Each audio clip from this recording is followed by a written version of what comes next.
So were you, what year did you enter, the criminal justice system, I guess? Or what Well, year do you remember you were I caught incarcerated? my first case in 1992 in Louisiana. I caught a possession of cocaine out there, and I did 90 days. I got probation. It was a lot associated with my case at that time too, but from there, I wasn't. In 1995, I was arrested in Terre Haute for possession of cocaine. I did 18 months. Okay. So then after that one, I was determined that I was going to be focused. I wasn't going to make any mistakes. I knew all the tricks of the trade at that point, as one would think they do. So I went out and then I started selling drugs hard, cocaine and marijuana primarily. And and then that went on until 1999 when I caught my first serious drug case, which landed me in prison for like 4.5 years.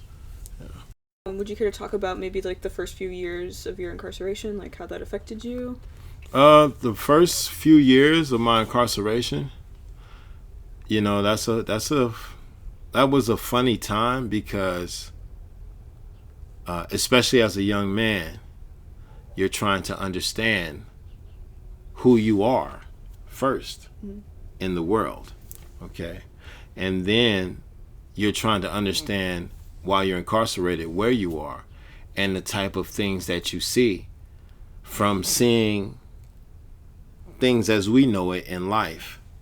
Just the common things of interacting with family or people that you care about, to to dealing with people in the community, dealing with people in society, to the way you go shopping, to the way you carry on any type of business in the world. Once you get in prison, that completely changes. It flip flops. It's totally upside down the way you do business. I've seen people fight trying to kill each other over $6.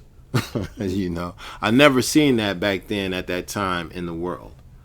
But in prison, no.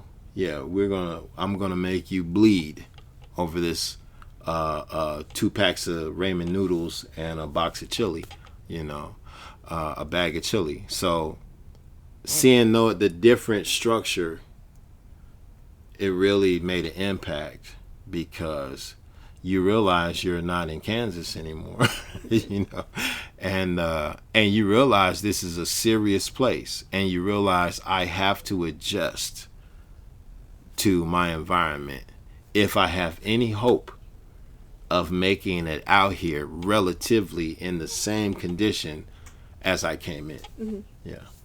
Is there maybe like a notable experience that you had that maybe like kind of changed the way that you saw it when you came in?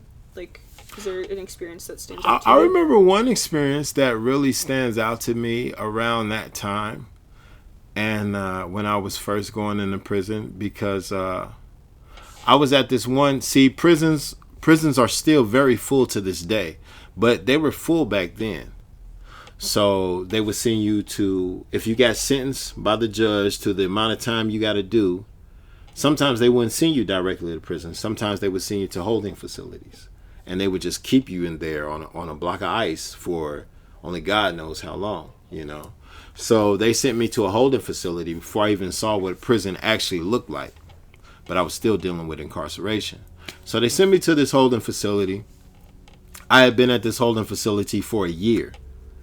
And people began to tell me, Jock, if you would have been to prison, you probably could have got 2 time cuts by now. You probably could have got your time. So if you keep staying here and keep quiet, they're going to make you do all of your time when you could probably get out a year, maybe a year and a half earlier if you worked for it.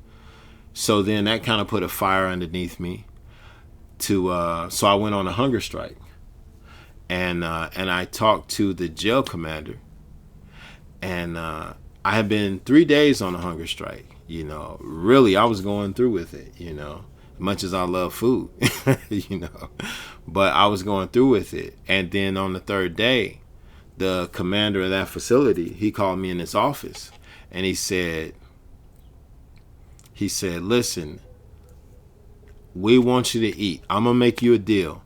I'm going to get you out of here on the next thing smoking. You'll be gone within 30 days. But you have to start eating today. I want to see you eat your tray today, you know. And if you refuse to do that, then I am going to write you up and try to give you an outside charge for damage to state property. And I said, damage to state property? I'm not breaking none of your stuff. I'm not messing with your locks. You can't get me for nothing like that. And he said, no, I'm talking about you. And I was like, it hit me. I'm like, wait a minute. Damage to state property? Me? I'm state property? So I belong to you. You know, he was like, yeah, technically under Indiana law, you belong to us. You know, you are state property. And if you don't eat, you're damaging our property. And I was like, God. So I said, okay, man. I said, okay, I'm going to eat. You just get me out of here in 30 days. And then I went back to the cell that day, and I was like, I'm a slave. I'm a slave. You know, you don't even know it. You know, so as far as something that was, you know, that just stopped me in my tracks, that made me really think hard during those first years of incarceration, that would definitely have to be, yeah, one of the main things. Yeah.